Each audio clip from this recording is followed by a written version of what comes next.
बिस्मिल्लाहिर्रहमानिर्रहीम। Second year class अपना next lecture start करते हैं।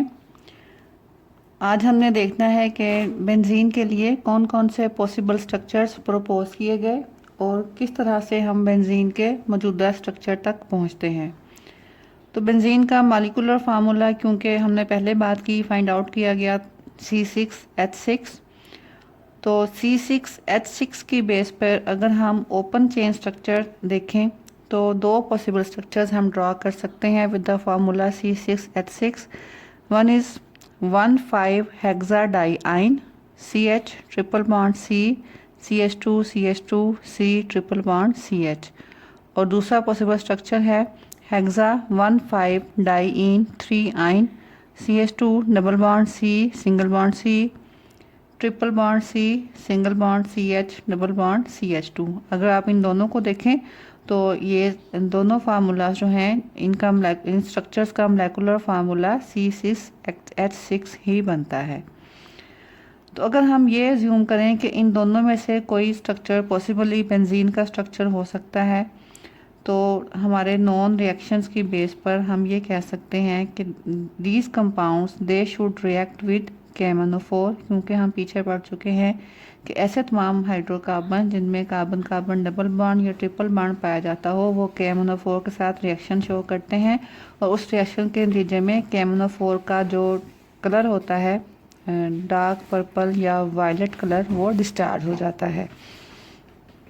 तो अगर ये कंपाउंड बेंजीन हैं तो फिर बेंजीन को KMnO4 का कलर डिस्चार्ज कर देना चाहिए। लेकिन जब बेंजीन को रिएक्ट करवाया गया कोल्ड डाइल्यूट के अल्कलाइन KMnO4 के साथ, तो बेंजीन ने KMnO4 का कलर डिस्चार्ज नहीं किया। There was no decolourisation. इसका मतलब ये है कि बेंजीन KMnO4 के साथ रिएक्ट नहीं करता। लेकिन ये स्ट्रक्चर तो रिएक्ट करना चाहिए इनको। It means that these structures can not be assigned for benzene. इसके अलावा कुछ और एविडेंसेस भी हैं that it was found out that when benzene is reacted with hydrogen और हेलोजेंस, जब बेंजीन को रिएक्ट करवाया जाए हाइड्रोजन के साथ या हेलोजेंस के साथ, तो ये 3 मॉलिक्यूल्स जो है वो एडअप करती है। 3 मॉलिक्यूल हाइड्रोजन के एडअप हो सकते हैं बेंजीन में। इसका मतलब ये है कि बेंजीन में 3 कार्बन कार्बन डबल बॉन्ड्स हैं, क्योंकि हर कार्बन कार्बन डबल बॉन्ड जो है उसके अलोंग एक मॉलिक्यूल हाइड्रोजन का एडअप किया जा सकता है। जबकि ये स्ट्रक्चर जो हैं इनमें हम देखते हैं कि हमारे पास इस स्ट्रक्चर में 1 2 3 4 पाई बॉन्ड्स हैं। तो अगर ये स्ट्रक्चर बेंजीन का है तो बेंजीन को 4 मॉलिक्यूल्स हाइड्रोजन के ऐड करने चाहिए। इस मॉलिक्यूल में भी 1 2 3 4 पाई बॉन्ड्स हैं। तो इन दोनों स्ट्रक्चर्स को अगर हम माने कि ये बेंजीन के स्ट्रक्चर हैं, तो benzene should add 4 molecules of hydrogen, whereas actually benzene adds only 3 molecules of hydrogen. इसका मतलब ये कि ये स्ट्रक्चर बेंजीन के लिए सही नहीं हो सकते। इसके अलावा एक और फैक्ट ये है कि जब हम बेंजीन को रिएक्ट करवाते हैं कंसनट्रेटेड नाइट्रिक एसिड या कंसनट्रेटेड सल्फ्यूरिक एसिड के साथ, तो बेंजीन जो है इट गिव्स सब्स्टिट्यूशन रिएक्शन, यानी कि एडिशन रिएक्शन की बजाय ये आपको सब्स्टिट्यूशन रिएक्शन देता है, जो कि एक ख़ास प्रॉपर्टी है सैचुरेटेड कंपाउंड्स की। तो अगर बेंजीन में अनसैचुरेशन है तो फिर इसको इन एसिड्स के साथ रिएक्ट करके it should not give substitution reaction. तो इसका मतलब ये है कि बेंजीन में अगरचे पाई बॉन्ड्स मौजूद हैं, क्योंकि मॉलिक्यूलर फार्मूला स्ट्रेस करता है कि इसमें पाई बॉन्ड्स मौजूद हैं, लेकिन पाई बॉन्ड्स की मौजूदगी के बावजूद भी बेंजीन जो है it behaves like saturated structure.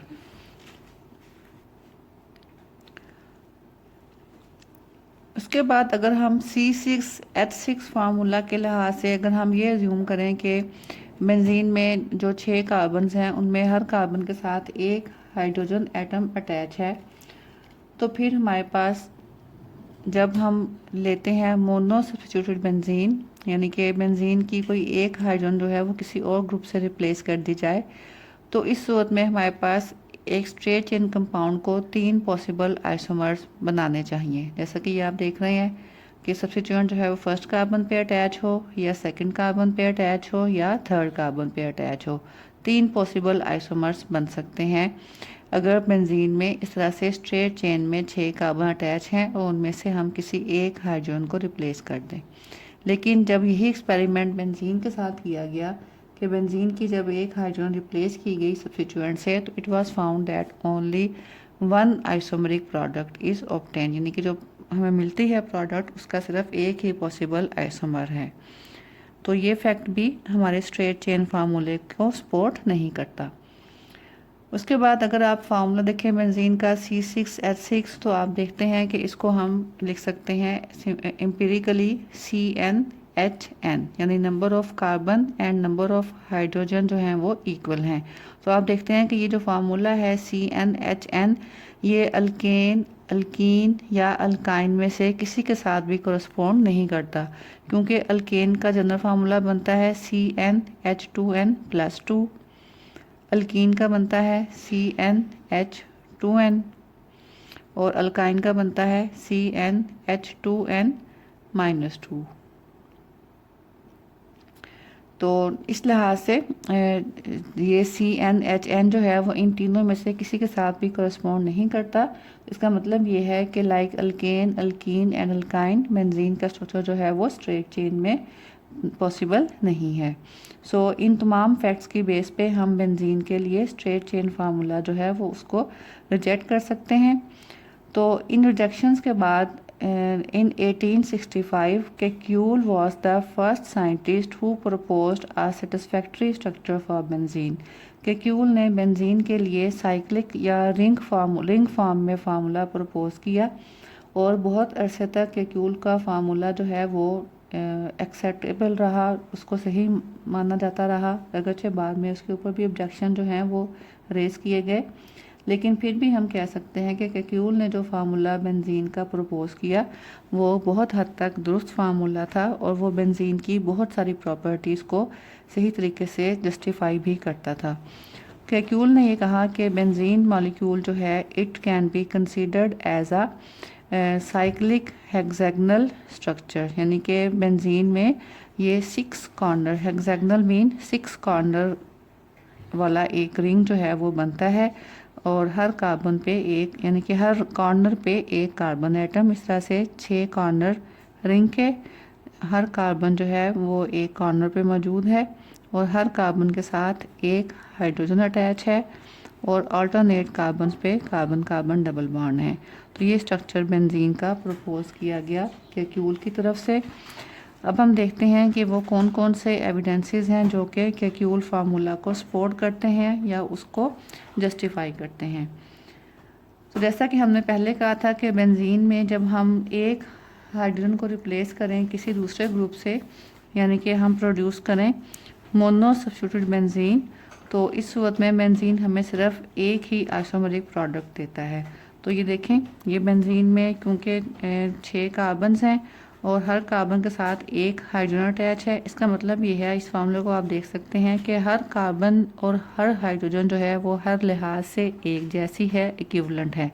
It means कि जब आप बेंजीन को रिएक्ट करवाएंगे किसी दूसरे कंपाउंड के साथ, जैसा कि नाइट्रिक एसिड के साथ या सल्फ्यूरिक एसिड के साथ, तो यहाँ पे जो ग्रुप आके अटैच होगा बेंजीन पे, सब्स्टिट्यूट अटैच होगा, वो जिस मर्जी कार्बन पे अटैच हो आपके पास सेम टाइप का प्रोडक्ट ही बनेगा, क्योंकि तमाम के तमाम कार्बन्स जो हैं वो इक्विवेलेंट हैं।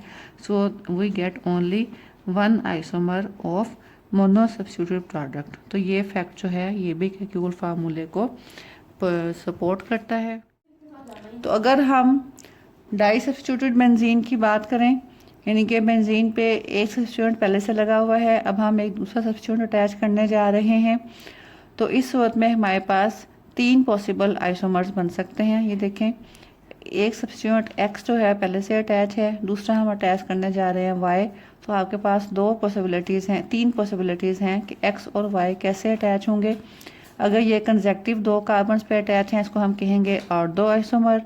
अगर X और Y अल्टरनेट कार्बन्स पे अटैच हैं तो इसको हम कहेंगे मेटा आइसोमर, और अगर ये अपोजिट कार्बन्स पे अटैच हैं इसको हम कहेंगे पैरा आइसोमर।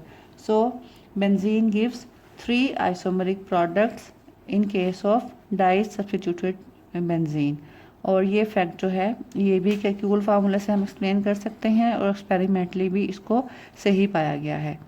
उसके बाद एक और फैक्ट जो हमने डिस्कस किया था that benzene can add up 3 molecules of hydrogen. तो केक्यूल फार्मूला इसको भी एक्सप्लेन करता है, क्योंकि केक्यूल फार्मूला के लिहाज से बेंजीन में 3 कार्बन कार्बन डबल बॉन्ड्स हैं, तो ऑब्वियसली ये 3 मॉलिक्यूल्स हाइड्रोजन के एड अप कर सकता है। सिमिलरली हमने कहा था कि बेंजीन जो है वो हाइड्रोजन के भी 3 मॉलिक्यूल्स जो है एड अप करता है। फॉर एग्जांपल जब बेंजीन को रिएक्ट करवाया जाए क्लोरीन के साथ in the presence of sunlight, तो 3 क्लोरीन मॉलिक्यूल्स जो हैं वो इसमें एड अप हो जाते हैं। तो ये भी एक्सपेरिमेंटली फाइंड आउट किया गया फैक्ट है, और ये फैक्ट भी हम केक्यूल फार्मूला की बेस पे एक्सप्लेन कर सकते हैं, क्योंकि 3 कार्बन कार्बन डबल बॉन्ड जब ब्रेकअप होंगे हर कार्बन की एक वैलेंसी जो है वो वेकेंट हो जाएगी और वहाँ पे क्लोरीन आकर अटैच हो जाएगा, वी विल गेट हेक्साक्लोरोबेंजीन। तो ये तमाम फैक्ट्स जो हैं, ये तमाम रिएक्शन जो हैं बेंजीन जो शो करता है, इनको हम केक्यूल फार्मूला की मदद से आसानी से एक्सप्लेन कर सकते हैं। जब बेंजीन की एक्सरे एनालिसिस किया गया, बेंजीन का जब एक्सरे एनालिसिस किया गया, तो ये पता चला कि बेंजीन में वाकई ही जो 6 कार्बन्स हैं वो एक प्लेनर रिंग की फॉर्म में अटैच हैं, यानी कि एक ही प्लेन में 6 की 6 कार्बन जो हैं वो एक दूसरे के साथ अटैच हैं in the form of a hexagonal ring, यानी कि 6 corner ring, and the angle between carbon carbon bond was found to be 120 degree, जो कि एक हेक्सागोन में होना चाहिए और होता भी है, बेंजीन रिंग में है भी। हर कार्बन और हाइड्रोजन के दरमियान बनने वाला जो बॉन्ड है CH बॉन्ड, एक्सरे स्टडी ने शो किया कि उस CH बॉन्ड की लेंथ जो है वो 1.09 एंगस्ट्रॉम है, और बेंजीन में जो हर कार्बन कार्बन बॉन्ड है उसकी लेंथ 1.397 एंगस्ट्रॉम पाई गई। तो एक्सरे स्टडीज़ भी ये बात प्रूव करती हैं कि बेंजीन में 6 कार्बन एटम जो हैं वो एक 6 मेंबर्ड हेक्सागोनल रिंग की फॉर्म में आपस में एक दूसरे के साथ अटैच्ड हैं। तो केक्यूल फार्मूले में हमने देखा कि बहुत सारी चीज़ें जो हैं वो हम सेटिस्फैक्टरली और उसमें हम प्रूव कर सकते हैं बेंजीन की बहुत सारी प्रॉपर्टीज़ को, लेकिन इसके बावजूद कुछ ऑब्जेक्शंस हैं जो कि केक्यूल फार्मूला के ऊपर उठाए जा सकते हैं। नंबर 1 कि जैसा कि केक्यूल फार्मूला हमें बता रहा है कि बेंजीन में 3 कार्बन कार्बन डबल बॉन्ड्स हैं, तो अगर वाकई बेंजीन में 3 कार्बन कार्बन डबल बॉन्ड्स हैं तो बेंजीन को जो है बड़ी आसानी से एडिशन रिएक्शन शो करने चाहिए, क्योंकि कार्बन कार्बन डबल बॉन्ड जो है वो आसानी से टूट सकता है और वहाँ पे कोई भी नया इलेक्ट्रोफाइल जो है वो आके अटैच हो सकता है। लेकिन एक्सपेरिमेंटली देखा गया है कि बेंजीन अगरचे एडिशन रिएक्शन देता है लेकिन बहुत मुश्किल से देता है, उसके मुकाबले में ये पसंद करता है टू अंडरगो सब्स्टिट्यूशन रिएक्शंस। तो इसका मतलब ये कि अगरचे इसमें अनसैचुरेशन मौजूद है, लेकिन इसके बावजूद ये कार्बन कार्बन डबल बॉन्ड जो है बेंजीन के ये आसानी से ब्रेकअप नहीं होते हैं, बल्कि उसकी बजाय जो है वो हाइड्रोजन जो है ज़्यादा आसानी से रिमूव होकर हमारे पास सब्स्टिट्यूशन प्रोडक्ट्स बन जाती हैं। इसका मतलब ये कि बेंजीन जो है वो एक्स्ट्रा ऑर्डिनरी तौर पर एक स्टेबल कंपाउंड है, क्योंकि अगर carbon carbon double bond normal उसमें कार्बन कार्बन डबल बॉन्ड हों तो फिर बेंजीन को इतना स्टेबल नहीं होना चाहिए। तो केक्यूल फार्मूला जो है वो बेंजीन की जो एक्स्ट्रा ऑर्डिनरी स्टेबिलिटी है इसको एक्सप्लेन नहीं करता। और एक दूसरी चीज़ जो है बॉन्ड लेंथ के बेंजीन में तमाम की तमाम कार्बन कार्बन बॉन्ड लेंथ जो हैं वो 1.39 एंगस्ट्रॉम पाई गई हैं थ्रू एक्सरेज एनालिसिस, जबकि हमारी जो केक्यूल स्ट्रक्चर है उसमें हमारे पास बेंजीन में 3 कार्बन कार्बन डबल बॉन्ड हैं और 3 सिंगल बॉन्ड्स हैं। तो इसका मतलब ये कि 3 बॉन्ड लेंथ जो हैं वो डबल बॉन्ड की जो है they should be shorter as compare to the single bonds, जबकि यहाँ पे एक्सरे एनालिसिस शो करता है कि बेंजीन में तमाम के तमाम 6 कार्बन कार्बन बॉन्ड जो हैं वो इक्वल लेंथ के हैं।